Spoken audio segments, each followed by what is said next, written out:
అందరికీ శుభోదయం. మేము 5వ తరగతి చదువుతున్నాము. మేమందరము అచ్చులతో రామాయణం చెప్పబోతున్నాము. అయోధ్యకు రాజు దశరథ మహారాజు. ఆయనకు 3 భార్యలు, కౌసల్య, సుమిత్ర, కేకేయి. ఈ ఇళ్లలో వెలిసిన శ్రీరామచంద్రుడు. ఈయనకు 3 తమ్ముళ్ళు, లక్ష్మణుడు, భరత, శత్రుఘ్నులు. ఉత్తమ ఇల్లాలు సీతాదేవి. ఊర్మిళ లక్ష్మణుని భార్య మరియు సీతాదేవి చెల్లెలు. ఋషులు వశిష్ఠ, విశ్వామిత్రుడు గురువులు. ఎన్నడు రాముడు తండ్రి మాట జవదాటలేదు. 14 ఏళ్ళు వనవాసం చేశారు. ఐకమత్యంతో వానర మైత్రి చేశారు.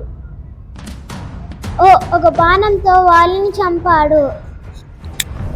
ఓపికతో శ్రీరాముడు శబరి ఎంగిలి పండు తిన్నాడు.